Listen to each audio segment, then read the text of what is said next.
What is depreciation. Depreciation का जो verbal meaning है वो तो केवल इतना कहता है कि डेप्रिसिएशन का मतलब होता है डिमिन्यूशन ऑफ वैल्यू, यानी कि किसी फिक्स्ड एसेट है हमारे पास कोई और उसकी कीमत में कमी होना। जैसे हमारे पास कोई कार है, कोई ट्रक है, कोई फर्नीचर है, कोई मशीन है, कोई प्लांट है, समय के साथ उसकी कीमत कम होती जाती है, इसको हम डेप्रिसिएशन बोलते हैं। लेकिन अकाउंटिंग में डेप्रिसिएशन का मतलब अकाउंटिंग पर्पज से होता है, उसमें हम थोड़ा सा इसका जो मीनिंग है वो एक्स्ट्रा निकालते हैं। तो जो एक्स्ट्रा मीनिंग है वो क्या निकालते हैं, उसमें हम ये देखते हैं कि मैचिंग कॉन्सेप्ट आपको याद होगा, प्रॉफिट एंड लॉस अकाउंट बनाते समय हमें ध्यान रखना होता है कि जिस अवधि का, जिस पीरियड का हम प्रॉफिट या लॉस निकालना चाहते हैं उसी अवधि के तो एक्सपेंसेस यहाँ पे आने चाहिए और उसी अवधि के पीरियड की जो इनकम है, रेवेन्यू है, वो यहाँ पे आनी चाहिए। क्योंकि उस सर्टेन पीरियड के अगर इनकम और एक्सपेंसेस को हम मैच करेंगे, तभी हम सही प्रॉफिट या सही लॉस जान पाएंगे। फॉर एग्जाम्पल मान लो कि हम 2019 का प्रॉफिट एंड लॉस अकाउंट बना रहे हैं, तो 2019 की जो सेल है उसको हम इनकम दिखाएंगे, अब चाहे वो सेल का पैसा 19 में मिला है या नहीं मिला है। ठीक वैसे ही एक्सपेंसेस में हम जो एक्सपेंसेस उनको लिखेंगे, जैसे सैलरी का खर्चा, तो 2019 की सैलरी चाहे हमने पे की है या अभी पे करनी बाकी है, हम पूरी सैलरी यहाँ पे दिखाएंगे।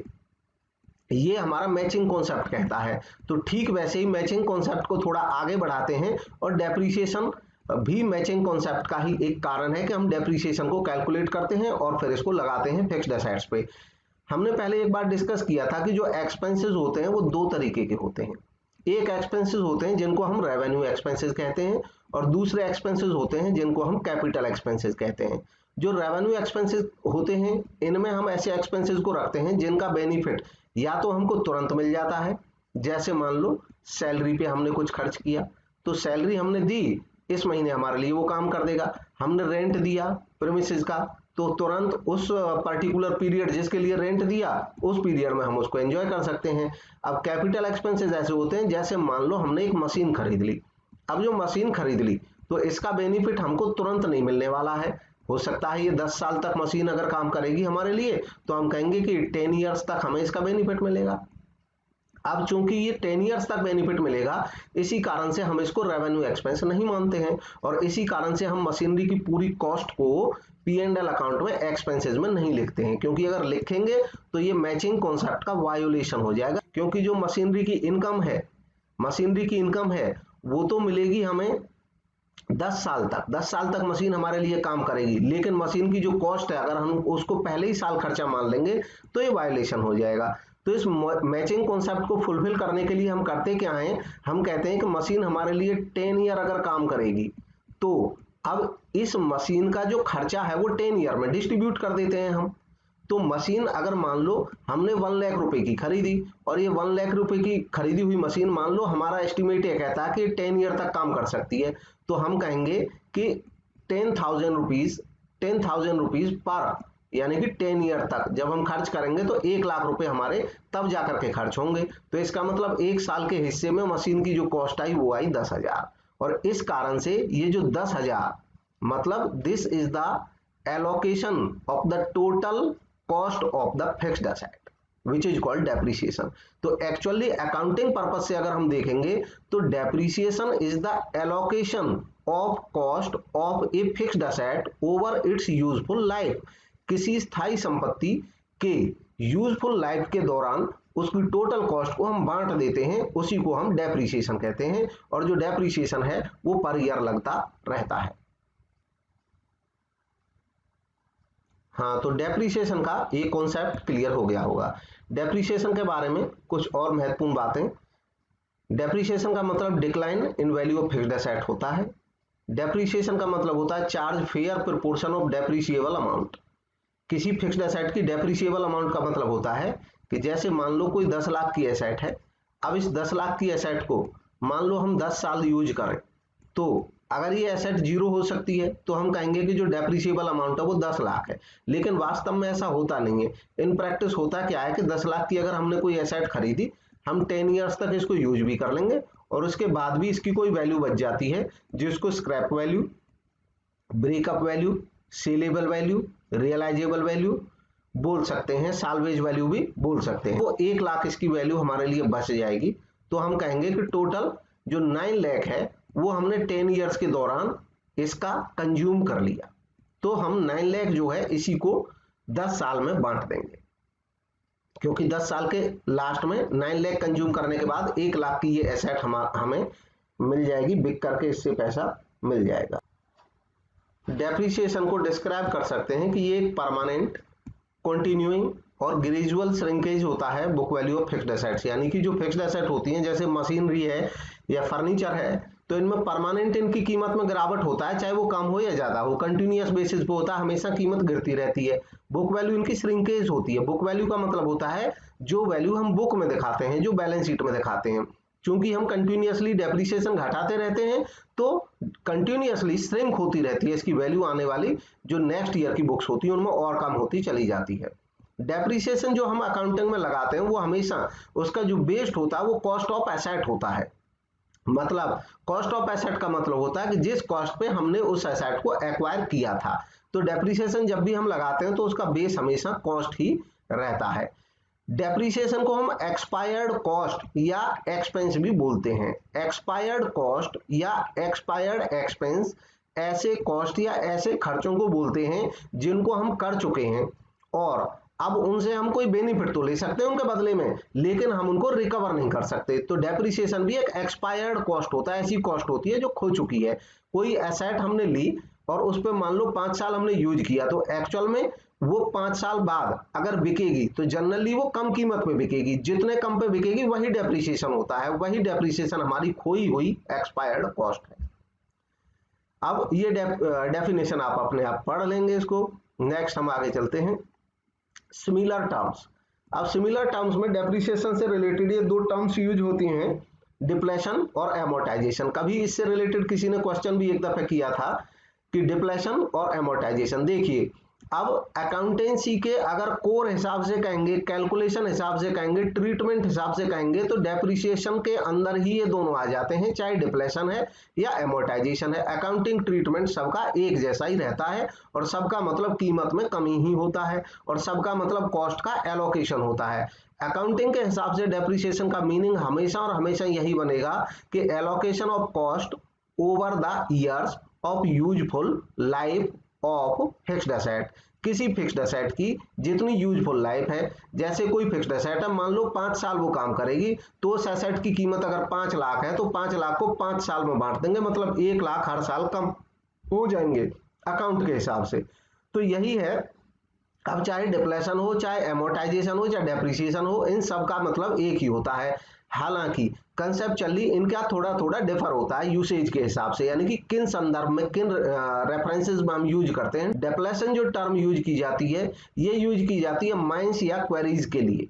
जैसे हम कोई क्वेरी लेते हैं, माइन लेते हैं, क्योंकि उनमें डिप्लेट होता है, यानी कि हम सतह को हटाते चले जाते हैं। जैसे मान लो कोई फील्ड, कोई हमने ले लिया कोई एरिया कि भी हम इसको 5 साल के लिए 6 साल के लिए ले रहे हैं और हम उसमें से कोई ईंट भट्टे वाले ने ले लिया तो वो मिट्टी उठाएगा, मिट्टी उठाता चला जाएगा, उठाता चला जाएगा। ऐसे ही कोल माइन हो सकती है, कोल निकालता चला जाएगा। ऐसे ही कोई और भी कोई भी चीज ऐसी हो सकती है जिनमें डिप्लेशन होता है, जिनमें से माल उठाया जाता है और वो माल कम होता रहता है, तो डिप्लेशन वर्ड यूज करते हैं। एमोर्टाइजेशन जो वर्ड यूज किया जाता है ये भी डेप्रिसिएशन ही होता है, लेकिन एमोर्टाइजेशन वर्ड जो यूज होता है ये होता है इंटेंजिबल एसेट के लिए। इंटेंजिबल का मतलब अदृश्य, ऐसी एसेट। अब याद रखना, कभी भी कंफ्यूज नहीं होना है। इंटेंजिबल एसेट जो होती हैं वो फिक्स्ड होती हैं, फिक्स्ड एसेट के साथ साथ इंटेंजिबल एसेट रियल होती हैं। एसेट रियल होती हैं, मतलब ये फिक्टिशियस नहीं होती हैं, ये रियल में एसेट होती हैं, रियल एसेट होती हैं। बस बात ये है कि ये दिखाई नहीं देती हैं हमको, मतलब such assets have no physical presence, उनका फिजिकल प्रेजेंस नहीं रहता है। जैसे कि patent, copyright, trademark, franchisee, goodwill, ये सब हमारे लिए इन एसेट्स की कीमतों में जो कमी होती है तो उसको एमोर्टाइजेशन कहा जाता है। जैसे मान लो पेटेंट हमने किसी चीज का ले लिया और वो पेटेंट हमने किसी को दिया कि 20 साल आप यूज कर सकते हो हमारे पेटेंट को, तो 20 साल में हमने जितना रुपया इस पे खर्च किया है शुरू में, मान लो हमने 20 साल के लिए 20 लाख में कोई पेटेंट लिया, तो इसका मतलब आने वाले 20 साल में in the coming 20 years, within the coming 20 years we would utilise this 20 lakh rupees, जो हमने खर्च किया है, जो 20 लाख आज हमने खर्च कर दिया। इससे रिलेटेड किसी का क्वेश्चन भी था, कॉपीराइट पे, पेटेंट पे, ट्रेडमार्क पे आप खरीदने में जो खर्च करते हो वो आपका कैपिटल एक्सपेंडिचर है और ये आपकी कैपिटल एसेट है, मतलब फिक्स्ड एसेट है। तो फिक्स्ड एसेट पे खर्च किया तो ये एक कैपिटल एक्सपेंडिचर है और इसलिए ये आपकी फिक्स्ड एसेट बन जाती हैं और आने वाले 20 साल में आप इन पे 1-1 लाख करके डेप्रिसिएशन लगाओगे, लेकिन उसको बोलेंगे एमोर्टाइजेशन, क्योंकि ये इंटेंजिबल है। इसके बाद आता है कॉजेज ऑफ डेप्रिसिएशन। डेप्रिसिएशन लगता क्यों है, उसका कारण क्या है। तो कॉजेज ऑफ डेप्रिसिएशन में अगर हम जानेंगे तो इसमें हम देखेंगे कॉजेज ऑफ डेप्रिसिएशन में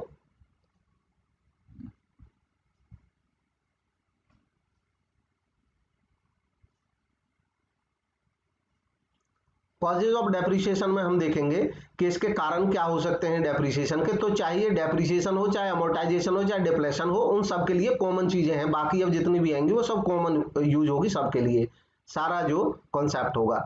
वियर एंड टियर हो सकता है ड्यू टू यूज, मतलब समय के साथ भी होता है, जैसे जैसे समय गुजरता है कीमत कम होती जाती है, पैसेज ऑफ टाइम जैसे भी होगा। यूज हम करेंगे एसेट को तो यूज करने से भी उसकी कीमत कम होती है।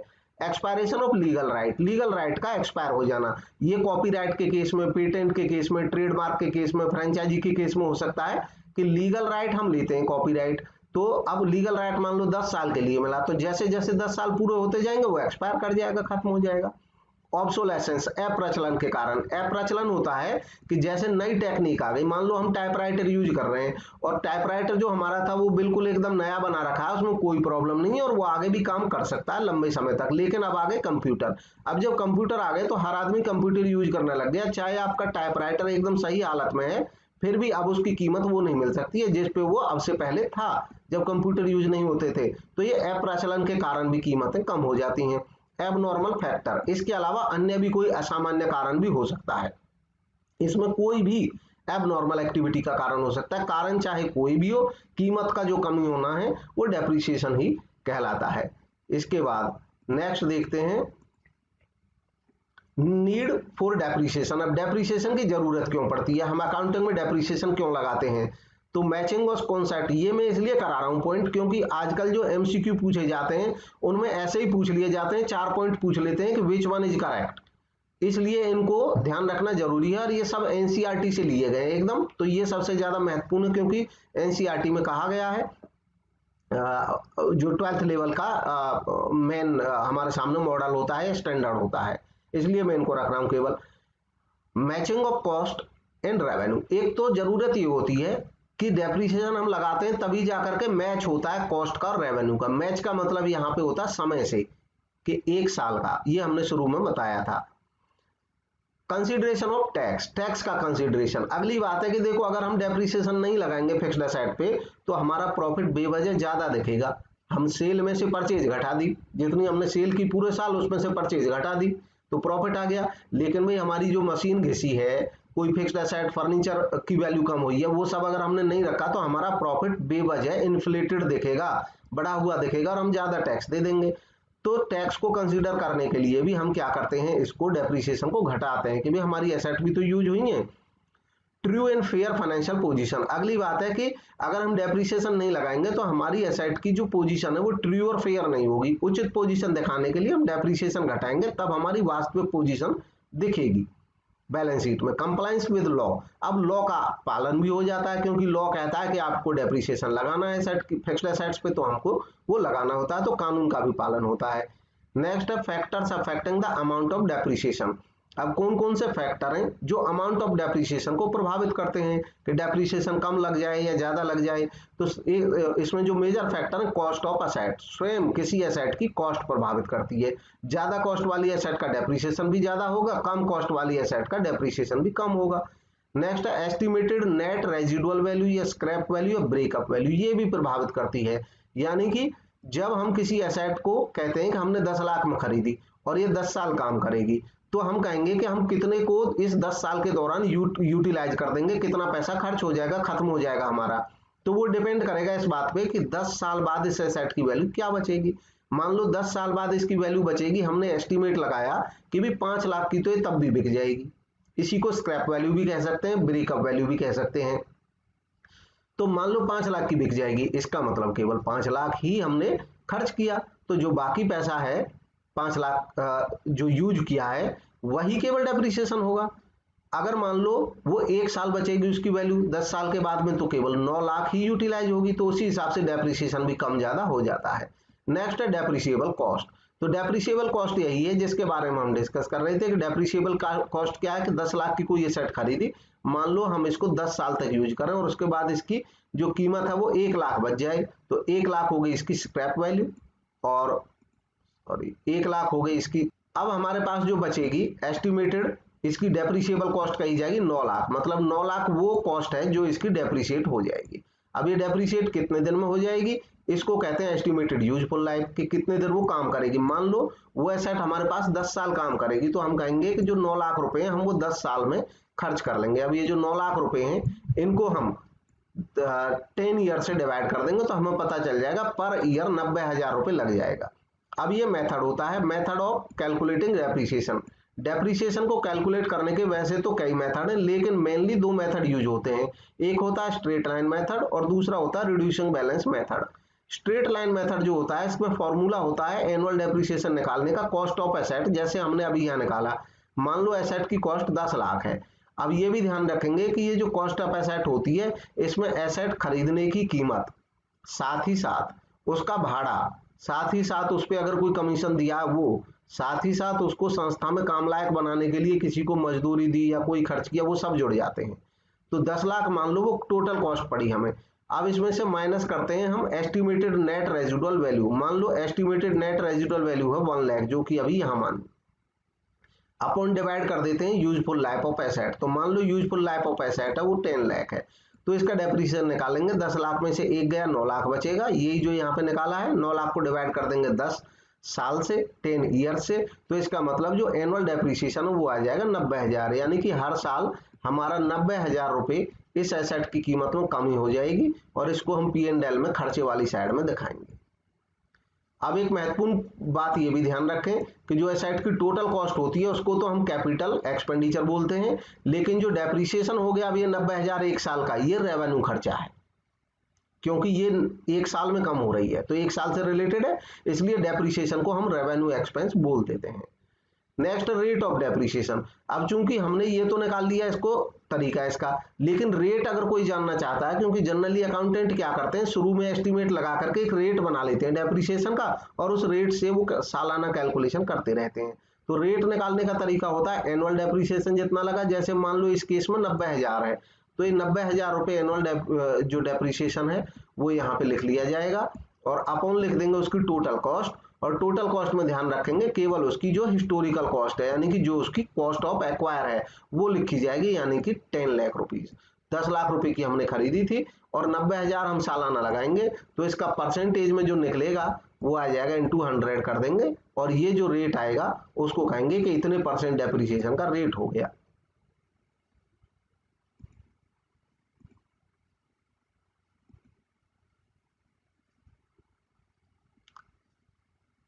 अब है advantages of straight line method. तो ये आप पढ़ लेंगे, सिंपल है, इजी है, इसमें 0 वैल्यू तक पहुंच जाता है। जैसे मान लो 10 लाख की एसेट है, अब क्योंकि ये स्ट्रेट लाइन मेथड है तो हम 1-1 लाख अगर डेप्रिसिएशन लगाएंगे या मान लो 90,000 ही लगा लो, तो आप लास्ट में इसमें 0 पहुंच जाएगी इसकी वैल्यू। सेम अमाउंट हर साल चार्ज होता है। अब क्योंकि सेम अमाउंट लगता है इसमें डेप्रिसिएशन में स्ट्रेट लाइन मेथड में, तो इसलिए इसको स्ट्रेट लाइन मेथड के अलावा इक्वल इंस्टॉलमेंट भी कहा जाता है। Equal instalment method, straight line method को इक्वल इंस्टॉलमेंट मेथड भी कहा जाता है। इसके कई नाम हैं, इक्वल इंस्टॉलमेंट मेथड, इसके अलावा इक्वल इंस्टॉलमेंट के अलावा इसके और भी नाम हैं। इसको ओरिजिनल कॉस्ट मेथड भी बोलते हैं, ओरिजिनल कॉस्ट मेथड, इसके अलावा इसको फिक्स्ड इंस्टॉलमेंट मेथड भी बोलते हैं, ये इनके नाम है फिक्स्ड इंस्टॉलमेंट मेथड। तो क्योंकि इंस्टॉलमेंट फिक्स्ड रहती है इसलिए फिक्स्ड इंस्टॉलमेंट भी बोल देते हैं, क्योंकि ओरिजिनल कॉस्ट पे लगता है डेप्रिसिएशन हमेशा। ओरिजिनल कॉस्ट मतलब 10 लाख, जब हम परसेंटेज निकालेंगे तो हमेशा उसी पे लगेगा, तो इसलिए ओरिजिनल कॉस्ट मेथड भी बोल देते हैं। सिंपल है, सेम है, useful life can be estimated accurately. ये सूटेबल तभी होगा ये मेथड जब हम किसी एसेट का, क्योंकि आपने ध्यान दिया कि जो डेप्रिसिएशन हम निकालते हैं वो तब निकालते हैं जब यूजफुल लाइफ ऑफ एसेट निकाल लेते हैं, तो ये ऐसी एसेट पे ही प्रभावी रहता है जिनका हम यूजफुल लाइफ निकाल सकते हैं। अब है लिमिटेशन, इसकी कुछ लिमिटेशन भी है। सबसे पहली लिमिटेशन इसकी ये है कि faulty assumption of same amount of utility of an asset in the different accounting year, क्योंकि हम हर साल डेप्रिसिएशन बराबर मान रहे हैं, तो हम तो ये मान रहे हैं कि इस एसेट का जो खर्चा है हमको हर साल बराबर पड़ रहा है, लेकिन ये अव्यावहारिक है, ये फॉल्टी एजम्पशन है। क्योंकि वास्तविकता क्या होती है कि जब हम कोई नई एसेट खरीदते हैं तो शुरू के वर्षों में उसकी एफिशिएंसी काफी ज्यादा होती है और बाद के वर्षों में उसकी एफिशिएंसी कम होती चली जाती है। तो इसका मतलब शुरू के वर्षों में उसने हमें ज्यादा बेनिफिट दिया और बाद के वर्षों में कम, और खर्चा हमने हर साल में बराबर मान लिया। तो ये एक तरह से जो मैचिंग कॉन्सेप्ट है उसको पालन तो हम करते हैं डेप्रिसिएशन से, लेकिन यहाँ पे थोड़ा सा कम हो जाता है, मतलब वो एकदम सही मैच नहीं हो पाता है। क्योंकि वो डेप्रिसिएशन तो हम इस साल भी बराबर लगाएंगे और 10वें साल भी बराबर लगाएंगे, लेकिन पहले साल इसका जो इनकम मिलेगी हमें सबसे ज्यादा मिलेगी, नई नई एसेट ज्यादा काम करेगी, और 10वें साल वो बहुत कम काम करेगी। दूसरा है total amount charge against profit is not uniform through out the life of the asset. अगली बात है कि हम कहने को तो बोल देते हैं कि इसमें इक्वल इंस्टॉलमेंट है, बराबर खर्चा पड़ता है हर साल, लेकिन वास्तविकता नहीं है, ये बराबर नहीं पड़ता टोटल खर्चा, क्योंकि ultimately profit and loss account में फिक्स्ड एसेट का डेप्रिसिएशन ही नहीं जाता, उस फिक्स्ड एसेट का मेंटेनेंस का खर्चा भी जाता है। अब आप देखो कि डेप्रिसिएशन तो हमने बराबर बांट दिया, लेकिन वास्तव में होता क्या है कि जो उसका रिपेयर का खर्चा है वो जब नई एसेट होती है तो रिपेयर कम रहती है। जैसे हमने एक मशीन खरीदी तो पहले साल तो वो हो सकता है फ्री में ही रिपेयर हो जाए, मतलब रिपेयर की जरूरत ही ना पड़े, 2-3 साल की वारंटी रहती है। चौथे 5वें साल में उसकी रिपेयर बढ़ती चली जाएगी और लास्ट के 9वें 10वें साल में रिपेयर का खर्चा बहुत ज्यादा बढ़ जाएगा। तो अल्टीमेट जो बर्डन पड़ेगा प्रॉफिट एंड लॉस अकाउंट पे वो पहले के वर्षों में कम पड़ेगा और लास्ट के वर्षों में ज्यादा पड़ेगा, जबकि डेप्रिसिएशन हर साल बराबर रहेगा। तो कुल मिलाकर के जो इम्पैक्ट पड़ेगा डेप्रिसिएशन प्लस उसके एक्सपेंस का, वो पहले के वर्षों में कम और लास्ट के वर्षों में ज्यादा पड़ जाएगा, इसलिए ये यूनिफॉर्म खर्चा भी नहीं रहेगा। नेक्स्ट है return down value method. Return down value method का मतलब होता है, जैसा कि नाम से पता चल रहा है, कि इसमें एसेट की वैल्यू कम होती चली जाती है, राइट डाउन होती रहती है। इस मेथड को जब यूज करते हैं तो वैल्यू रिड्यूस होती रहती है, इसलिए रिटर्न डाउन वैल्यू मेथड को हम रिड्यूसिंग इंस्टॉलमेंट मेथड भी कहते हैं। इसका जो दूसरा नाम है वो होता है रिड्यूसिंग इंस्टॉलमेंट मेथड भी इसको बोल देते हैं।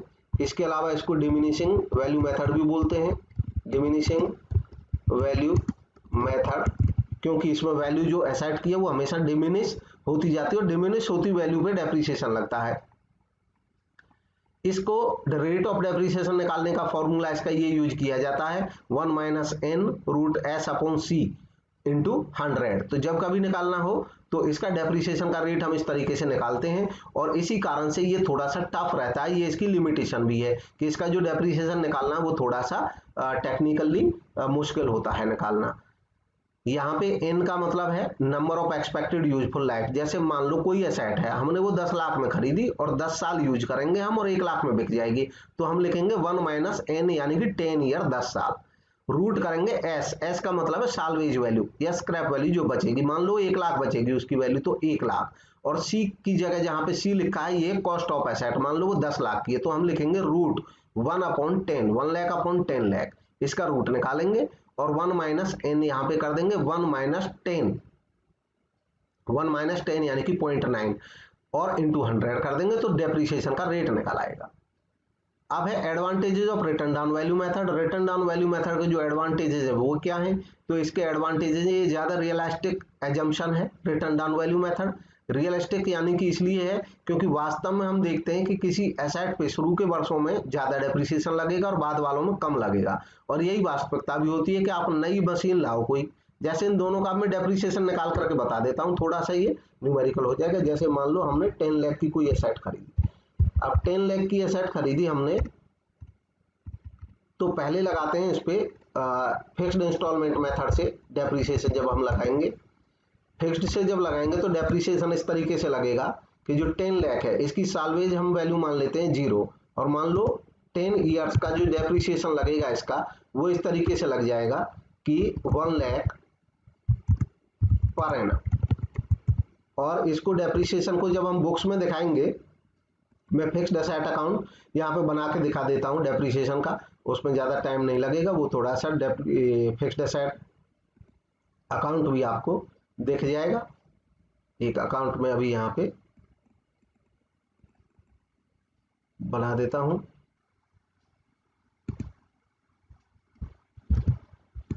बस एक एसेट हमने जब खरीदी तो मान लो वो कैश खरीदी। अब देखो इसका रूल भी यहाँ पे क्या बहुत सिंपल है, जब आप फिक्स्ड एसेट बनाएंगे तो उसका रूल होता है, आपको पता है एसेट का कि वो बढ़ती है तो डेबिट करते हैं, घटती है तो क्रेडिट करते हैं। तो फिक्स्ड एसेट खरीदेंगे तो बढ़ेगी इसलिए सीधे डेबिट में लिख देना है, फिक्स्ड एसेट बेचेंगे तो घटेगी इसलिए यहाँ लिख देना है, डेप्रिसिएशन लगेगा तो एसेट घटेगी इसलिए यहाँ लिख देना है, तो जब भी घटेगा यहाँ लिख देना है, बढ़ेगी तो यहाँ लिख देना है। तो टू कैश, कैश में हमने खरीद ली मान लो 10 लाख की, तो जो फिक्स्ड इंस्टॉलमेंट मेथड है उससे डेप्रिसिएशन कैसे लगेगा उसको देख लेते हैं।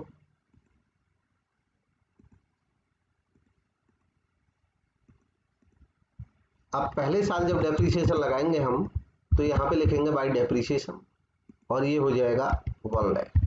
अब क्योंकि फिक्स्ड इंस्टॉलमेंट मेथड है तो हर साल एकदम बराबर डेप्रिसिएशन लगता रहेगा। साल के लास्ट में हम निकाल लेंगे बाय बैलेंस सीडी। तो डेट आप लिखते रहेंगे, वो मैं जान करके नहीं लिख रहा हूँ जल्दी के लिए। डेट यहाँ पे जिस दिन खरीदेंगे उस दिन की डेट आ जाएगी, यहाँ पे डेप्रिसिएशन जब लगाएंगे तब की, और यहाँ जब बैलेंस बचेगा तब की। तो ये 10 लाख में से 1 लाख डेप्रिसिएशन लगने के बाद हमारे पास इसकी जो वैल्यू बच जाएगी वो बच जाएगी 9 लाख। बस इस तरीके से अब हम आगे बढ़ जाएंगे। इस साल का जो टोटल है वो यहाँ पे आ जाएगा 10 लाख, और यही टोटल इस साइड में भी आ जाएगा 10 लाख। तो हम नेक्स्ट ईयर के लिए मूव कर जाएंगे। नेक्स्ट ईयर के लिए जब मूव करेंगे तो इस तरीके से हमारा जो नेक्स्ट ईयर में जो ये बैलेंस है पिछला, ये आगे आ जाएगा। इसको हम ले आएंगे to balance BD brought down. जब आगे लाते हैं तो टू बैलेंस ब्रॉड डाउन लिख देंगे, और यहाँ लिख देंगे इसको हम 9 लाख, जो पिछला बैलेंस था वही यहाँ पे आगे आ जाएगा। इसके बाद नेक्स्ट ईयर फिर जो डेप्रिसिएशन लगाएंगे हम बाई डेप्रिसिएशन, अब क्योंकि फिक्स्ड इंस्टॉलमेंट मेथड है तो फिर 1 लाख ही लगेगा। और यही बस तरीका है, इसमें हम डेप्रिसिएशन लगाते रहते हैं और आगे हमारा क्वेश्चन चलता रहता है। इसको हम आगे यहाँ पे रख देते हैं। तो ये क्या आ जाएगा, बाई डेप्रिसिएशन इस बार 1 लाख लगा, और जो बैलेंस बचेगा इस बार वो 8 लाख बच जाएगा, और यहाँ पे जो टोटल रहेगा इस साइड का वो 9 लाख रहेगा, और इस साल का भी टोटल रहेगा 9 लाख। बस ये तो है फिक्स्ड इंस्टॉलमेंट मेथड। इसी को मैं बताता हूँ रिटर्न डाउन वैल्यू मेथड से जब लगाएंगे तो इसमें क्या बदलाव आ जाएगा। रिटर्न डाउन वैल्यू मेथड से जब बनाएंगे इसी क्वेश्चन को हम, तो ये बन जाएगा इस तरीके से, इसमें चेंज आ जाएगा। इस बार इसमें मैं लिख देता हूं, ये हमने अपनाया था फिक्स्ड इंस्टॉलमेंट।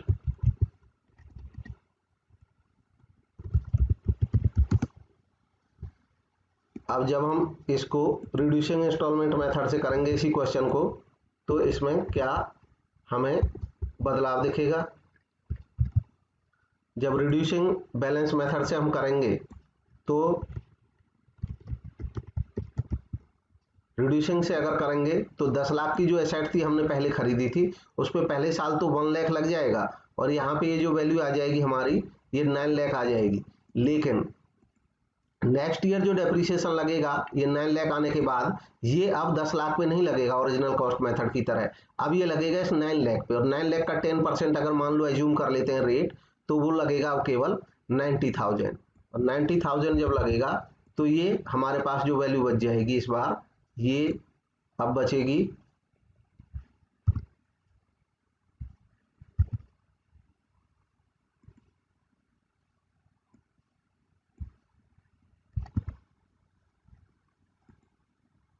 90, घटेगा 9 लाख में से, और ये बच जाएगी 8,10,000। तो इस तरीके से हम डेप्रिसिएशन इसमें कैलकुलेट करते हैं। बस आगे बढ़ जाते हैं, ये दोनों मेथड्स का थोड़ा सा ये बताया था, आगे जो टेक्निक आएगी उसके हिसाब से आगे बढ़ते चलेंगे, बता देंगे। Limitation, return on value method की कुछ लिमिटेशन है कि कैन नेवर बी जीरो। अब इसकी सबसे बड़ी लिमिटेशन क्या है, ये यहाँ बाकी चीजों में तो ये साइंटिफिक है, टैक्स वाले इसको मानते हैं, बेटर समझा जाता है कि भाई व्यवहारिक भी, ये देखो पहले साल ज्यादा लगा, अगले साल कम लगेगा, और उससे नेक्स्ट ईयर पहले साल लग गया डेप्रिसिएशन 1 लाख, अब लगा 90,000, अगले साल और कम लगेगा क्योंकि 8,10,000 पे लगेगा, फिर और कम लगेगा। तो यहाँ तो हमें ठीक लग रहा है, लेकिन इसकी वैल्यू व्यवहारिकता से परे रहेगी। आप चाहे इसको 20 साल तक लगा लो, हमेशा 10% डेप्रिसिएशन लगेगा और 90% वैल्यू बचती रहेगी, जो कि कभी भी जीरो नहीं होगी। और ये एक व्यवहारिक बात है कि ऐसा नहीं है कि कोई एसेट परमानेंट उसकी वैल्यू कभी जीरो नहीं होगी। तो ये इसलिए इसकी एक लिमिटेशन है। दूसरा, ये डिफिकल्ट है कैलकुलेशन में रेट ऑफ डेप्रिसिएशन निकालने के लिए। अभी ये जो मेथड हमने देखे, ये थे method of calculation of depreciation. लेकिन अगला मेथड हम देखेंगे, method of recording of depreciation, depreciation को रिकॉर्ड करने के मेथड। तो डेप्रिसिएशन रिकॉर्ड करने के जो मेथड है वो दो तरीके के होते हैं। एक होता है charging depreciation to asset account, दूसरा होता है creating provision for depreciation account या एक्युमुलेटेड डेप्रिसिएशन अकाउंट। पहला मेथड देखते हैं कि जो पहला मेथड है, इसमें डेप्रिसिएशन को हम चार्ज करते हैं एसेट अकाउंट को। तो ये किस तरीके से रहता है, ये जो मेथड है ये कहता है कि जो भी डेप्रिसिएशन लगेगा वो सीधे एसेट अकाउंट में चार्ज होगा, जैसा कि हमने यहाँ पे किया है। डेप्रिसिएशन लगा, एसेट अकाउंट को चार्ज हुआ सीधा का सीधा। तो क्योंकि डेप्रिसिएशन लग रहा है और वो एसेट अकाउंट को सीधा चार्ज हो रहा है, इससे क्या है कि जो एसेट की कीमत है वो घटती चली जा रही है आगे के लिए।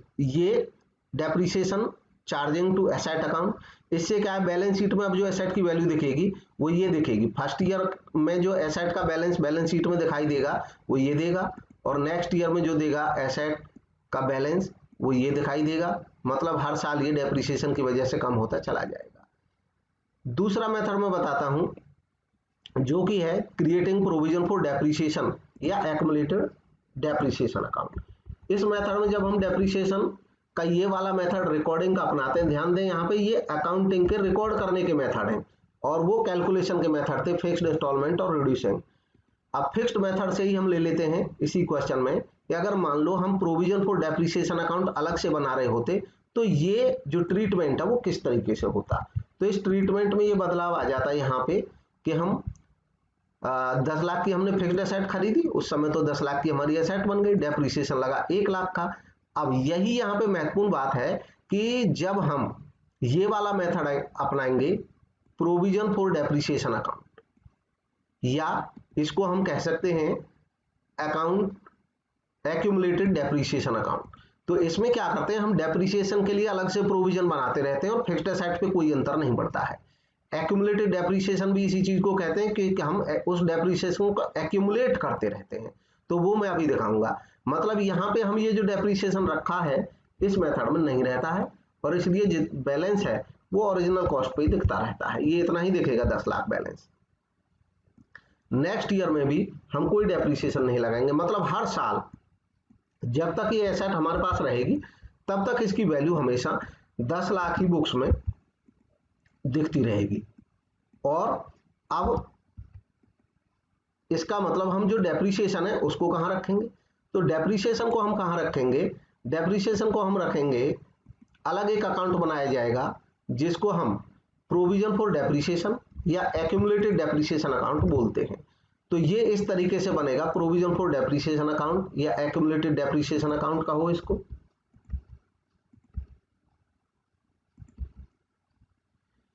इस तरीके से बनेगा, इसको हम कहेंगे प्रोविजन फॉर डेप्रिसिएशन अकाउंट, अलग से एक अकाउंट बनेगा प्रोविजन फॉर डेप्रिसिएशन अकाउंट, या इसी को हम एक्युमुलेटेड डेप्रिसिएशन अकाउंट भी कह सकते हैं, एक्युमुलेटेड डेप्रिसिएशन अकाउंट। अब इसको प्रोविजन इसलिए बोलते हैं क्योंकि ये हमने प्रोविजन कर लिया फ्यूचर के लिए कि जो एसेट की कीमत घट रही है, प्रोविजन का मतलब भी हम आगे डिस्कस करेंगे, इसका हमने प्रोविजन कर लिया फ्यूचर के लिए। इसको एक्युमुलेटेड डेप्रिसिएशन भी कहते हैं क्योंकि हम डेप्रिसिएशन को एक्युमुलेट करते हैं। अब करते कैसे हैं उसका तरीका देखो, इसमें हम क्या करते हैं, इस अकाउंट को जब बनाते हैं कि जब डेप्रिसिएशन लगना था, यानी कि यहाँ पे जो लगना था फर्स्ट ईयर में, तो फर्स्ट ईयर का हमने डेप्रिसिएशन नहीं लगा करके हमने यहाँ पे लिखा बाई डेप्रिसिएशन। अगर इसकी एंट्री कहेंगे तो एंट्री इस तरीके से होगी, depreciation account debit to provision for depreciation, provision बनाने की एंट्री। और ये जो 1 लाख डेप्रिसिएशन लगता था वो हम इसको यहाँ साइड में इस अकाउंट में प्रोवाइड करते रहेंगे, मतलब एसेट में नहीं घटाया, अलग से हमने प्रोवाइड कर लिया। और इस तरीके से ये बैलेंस आ जाएगा, फर्स्ट ईयर का ये जो बैलेंस आ जाएगा हमारे पास वो आ जाएगा 1 लाख एज इट इज, ये बैलेंस हो गया।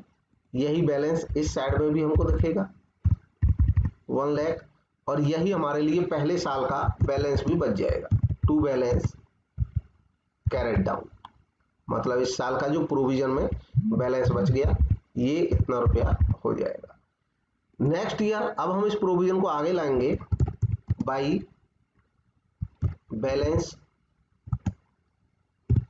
ब्रॉट डाउन, और ये पिछला जो बैलेंस था 1 लाख ये हम यहाँ पे इसको बैलेंस को ले आएंगे। अब करंट ईयर का डेप्रिसिएशन फिर लगना था, सेकंड ईयर का ये सेकंड ईयर है तो इसको हम लगा देंगे बाई डेप्रिसिएशन, मतलब जितने भी ईयर तक हमारे पास एसेट रहेगी वो डेप्रिसिएशन अलग से यहाँ इकट्ठा होता रहेगा। अगर 6 महीने का होता तो आधा ही लग जाता, जितने दिन का हम लगाएंगे। तो फिर से अब ये एक्यूमुलेट होकर के हमारा बन गया टोटल, इस साइड आ गया 2 लाख, और यही टोटल इस साइड भी आ जाएगा डेबिट साइड में। और अब हमारा जो प्रोविजन का बैलेंस है वो यहाँ पे हो जाएगा 2 लाख रुपए। यही हम इसको बैलेंस भी बोलेंगे इस साल, सेकेंड ईयर का हमारे पास फिर से जो बैलेंस बच गया टू बैलेंस CD। तो इस तरीके से प्रोविजन अलग रहा। अब यहाँ पे महत्वपूर्ण बात नोट करने की है कि फर्स्ट ईयर अगर हमसे कोई पूछेगा कि भाई आपका जो बैलेंस है एसेट का वो 10 लाख है, तो 10 लाख कैसे है कि हम कहेंगे कि देखो डेप्रिसिएशन हमने घटाया नहीं है, लेकिन हमारा जो डेप्रिसिएशन है वो यहाँ पे एक्यूमुलेट है। फर्स्ट ईयर का जो बैलेंस था डेप्रिसिएशन का वो 1 लाख था, तो कुल मिलाकर के बुक वैल्यू 9 लाख है। केवल फर्क ये रहा कि हमने यहाँ पे फिक्स्ड एसेट अकाउंट अलग रखा और प्रोविजन फॉर डेप्रिसिएशन अलग से बना लिया, या एक्यूमुलेटेड डेप्रिसिएशन अकाउंट। अब बात आती है कि इसकी जरूरत कब पड़ेगी, क्या हम इसको यूज करेंगे कि हाँ ये डेप्रिसिएशन हम घटाएंगे तब जब ये एसेट बिकेगी। मान लो इस एसेट को हम नेक्स्ट ईयर में बेचने लग जाते हैं। अब ये जो एसेट थी 10 लाख का बैलेंस अभी तक हमारे पास जो चल रहा था, ये बैलेंस 10 लाख ही चलता रहेगा। मान लो ये जो 10 लाख का बैलेंस है ये चल रहा है हमारे पास। अब इस पे हम लगा रहे हैं, अगर इसको सेल कर रहे हैं हम, तो जितने रुपए हम सेल करेंगे उतने रुपया यहाँ पर लिख दिया जाएगा बाई कैश या बैंक अकाउंट। अब क्योंकि बेच रहे हैं तो कम हो रही है एसेट, कम होगी तो क्रेडिट में लिखेंगे। मान लो हम इस एसेट को बेच रहे हैं 8,50,000 में, तो इसका ट्रीटमेंट अब कैसे होगा ये देख लें केवल, और ये डेप्रिसिएशन वाला टॉपिक इसी के साथ लगभग क्लियर हो जाएगा। इसमें सारे ट्रीटमेंट में बता दूंगा। बाई कैश अकाउंट, मान लो हम इसको बेच रहे हैं 8,50,000 में, इसको हम बेच रहे हैं एसेट को। अब हम कहेंगे कि चूंकि इस एसेट को हम बेच रहे हैं तो अब इसके प्रोविजन की जरूरत नहीं है, तो इसका जो प्रोविजन है वो भी क्लोज कर दिया जाएगा।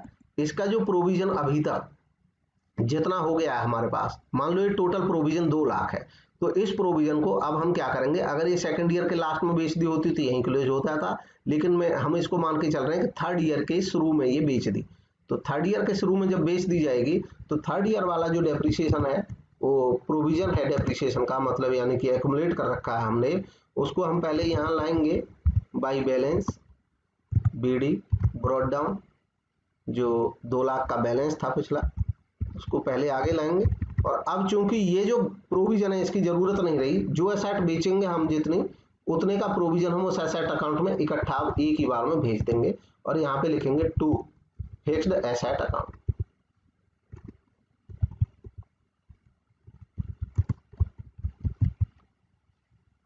तो फिक्स्ड एसेट में हम इसको भेज रहे हैं जितना भी डेप्रिसिएशन है, क्योंकि अब आगे इसकी जरूरत नहीं है, ये एसेट ही बिक गई, तो अब इसका जो प्रोविजन है वो भी क्यों रखेंगे हम, यानी कि जो एक्यूमुलेटेड डेप्रिसिएशन है। अब इसको यहाँ पे ले आएंगे और यहाँ पे लिख देंगे बाई प्रोविजन फॉर डेप्रिसिएशन, या लिख देंगे बाई एक्यूमुलेटेड डेप्रिसिएशन, जो भी लिख दो। ऐसा करके हमने इस जो एसेट हमने बेच दी इसका प्रोविजन हमने बंद कर दिया, और इसको लिख देंगे हम 2 लाख।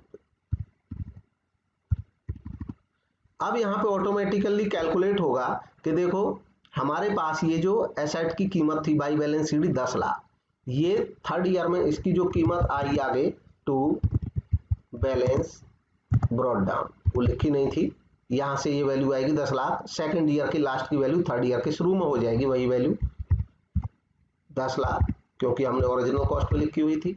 तो ये एक ही बार में हमने बाई कैश 8.5 लाख में बेच दी।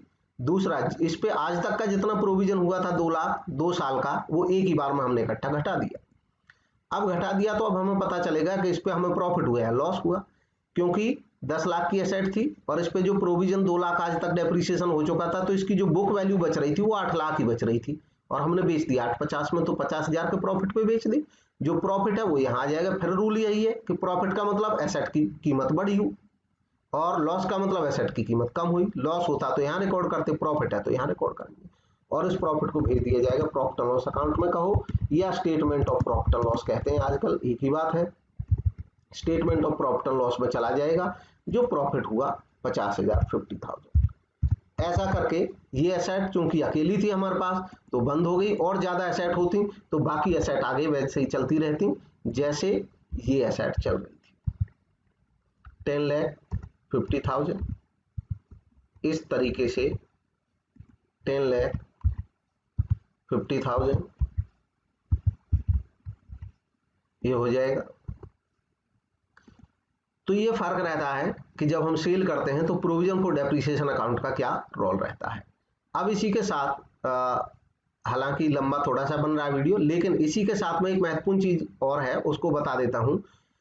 डेप्रिसिएशन जब लगाते हैं तो ये जो डेप्रिसिएशन वाली कैलकुलेशन है इसको कभी कभी हम अलग दिखाने के लिए, यानी कि जो फिक्स्ड एसेट्स है इसका जो सेल वाला मैटर है ये सारा एक अलग अकाउंट में दिख जाए पूरी कैलकुलेशन, उसके लिए हम एसेट डिस्पोजल अकाउंट का यूज करते हैं। तो एसेट डिस्पोजल अकाउंट कैसे बनाते हैं उसको भी देख लें और वो आसानी से यहाँ पे दिख जाएगा।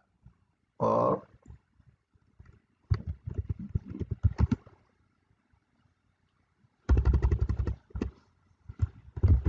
देखिए, एसेट डिस्पोजल का मतलब होता है कि एसेट को डिस्पोज करना, और इस डिस्पोजिंग को हम अलग से दिखा देते हैं, इसी को हम एसेट डिस्पोजल अकाउंट कहते हैं। यानी कि एसेट को डिस्पोज जब हम कर रहे हैं तो उसको अलग से दिखाएंगे।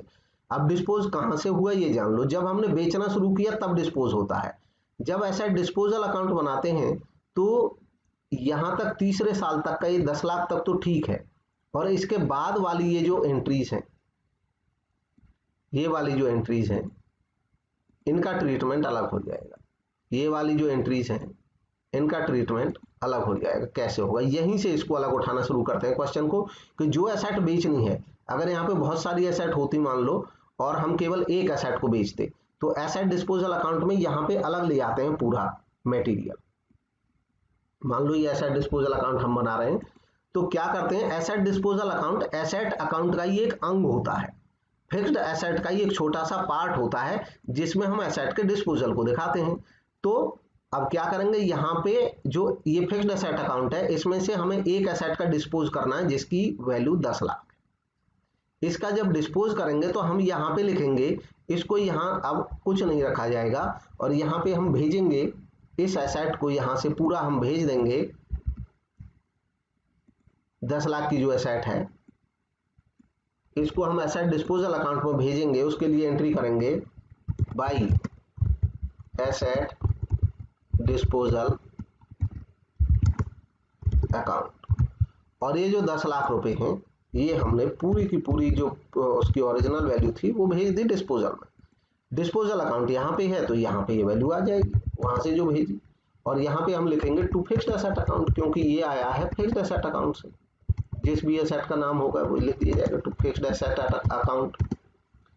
अब फिक्स्ड एसेट अकाउंट में एसेट डिस्पोजल से जो अमाउंट है 10 लाख रुपए वो यहाँ पे आ गई। अब यहाँ पे डिस्पोज करना शुरू कर देंगे, जो काम वहां पे किया था वो यहाँ पे हम इस बार अलग से करेंगे बाई कैश अकाउंट। जितने में हम बेच रहे हैं, हम बेच रहे थे उसको 8.5 लाख में, तो 8,50,000 रुपए यहाँ पे आ जाएगा। इस पे प्रोविजन फॉर डेप्रिसिएशन कितना था, यानी कि जो एक्यूमुलेटेड प्रोविजन था या प्रोविजन फॉर डेप्रिसिएशन का हो एक ही बात है, वो कितना था। तो हमें पता है कि 2 साल में 2 लाख लगा था, तो जितना लगा था वो यहाँ पे लिख देंगे।